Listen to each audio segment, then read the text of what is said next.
Ok. Bon.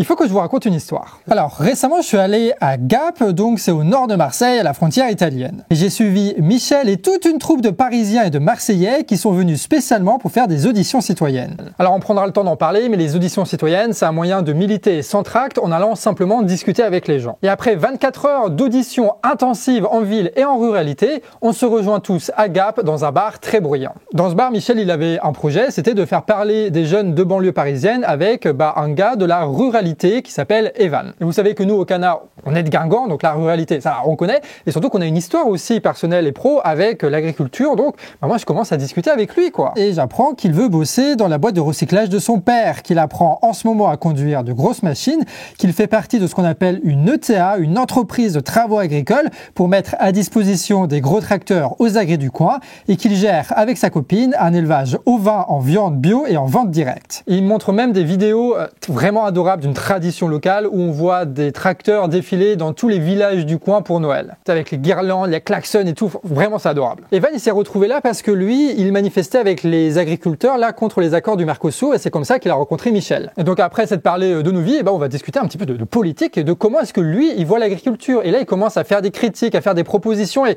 ça devient vraiment très intéressant comme conversation et même un petit peu trop pour que ça reste qu'entre nous. Donc Michel lui propose de faire une interview pour le Canard réfractaire et c'est ça que vous allez voir, une interview d'Evan. Et vous allez voir, Evan, c'est pas un grand cadre de la FNSEA, ça c'est sûr. Lui, c'est même pas un communicant d'un grand lobby qu'on voit passer à la télévision, non, c'est juste, c'est Evan, quoi, qui avait envie de vous dire des trucs parce qu'il a des analyses et qui pense important de pouvoir les partager à un maximum de personnes. Evan, c'est typiquement le gars qui ne passera jamais à la télévision et c'est précisément pour ça qu'on a décidé de le diffuser sur Canard réfractaire. Et Michel, il commence avec une question toute bête. Comment est-ce que ça va la vie dans la campagne de Gap? On est né ici et on y est habitué. On a un peu toutes les sorties qu'un jeune pourrait avoir en ville. On est quand même pas trop mal desservi sur notre ville d'à côté qui est Gap. Nous, beaucoup de nos distractions, c'est sortir, aller balader en montagne ou aller balader dans notre nature. On a de la chance d'avoir très peu de pollution et d'être au calme,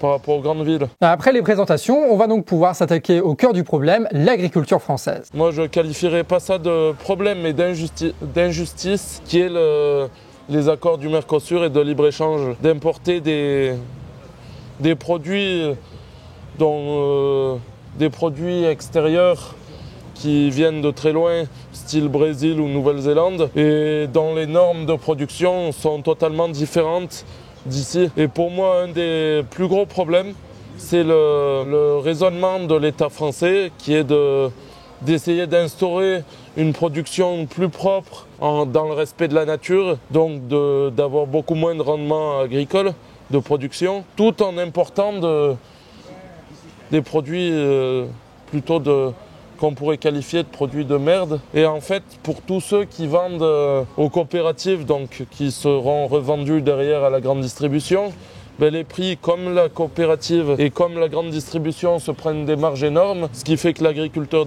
à la base ne touche pas de quoi vivre, quoi, et même pas de quoi couvrir ses frais. Et là, Michel, il va prendre un petit peu son plaisir parce qu'il va poser sa question favorite qui fonctionne très bien en interview. Et demain, t'es président de la République, t'as du pouvoir, etc. Tu vois, c'est vous qui prenez en main les choses. Et qu'est-ce qu'il faudrait faire pour faire changer ces choses-là? Là, je vais prendre l'exemple d'un cousin à moi qui est en production caprine sur Tallard, qui est un agriculteur qui a pas de terre.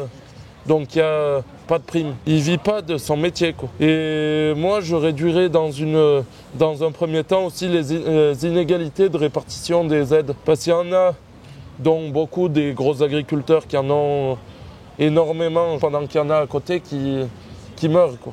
Et après, T'arrêterais les accords de libre-échange, ça on a bien compris. Bon, ça d'accord, oui. Et après, je relocaliserai aussi beaucoup au niveau par rapport aux catastrophes naturelles qu'il y a eu ces derniers temps. Remettre les paysans à leur place, quoi.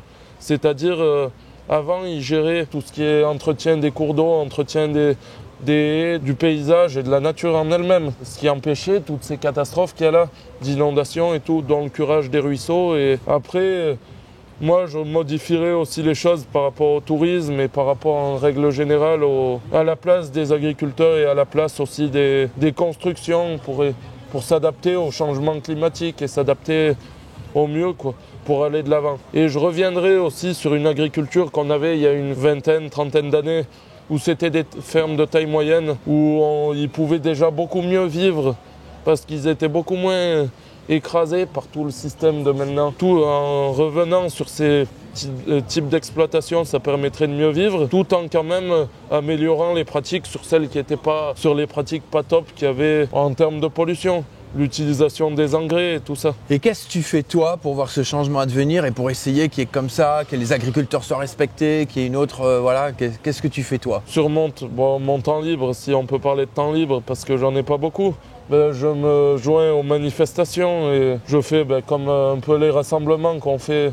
d'habitude, là, comme on avait fait avec Marine à Mesure. Et après la question spéciale de Michel, il y a la mienne qui consiste juste à dire, si tu avais un message à envoyer aux gens qui regardent la vidéo, ce serait quoi? J'aurais un mot à dire aussi à toutes les personnes qui ne sont pas forcément du milieu et qui sont dans les villes, qu'il ne faut pas jeter la pierre dans tous les cas aux paysans. Bon, certes, il n'y a pas que des bons, mais comme partout.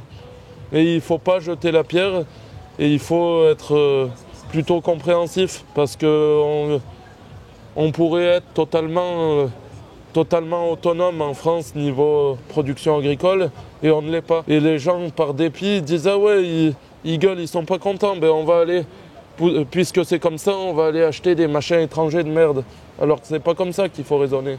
Il faut essayer de comprendre les choses. Et même si c'est pas donné à tout le monde, essayer aussi de se nourrir mieux.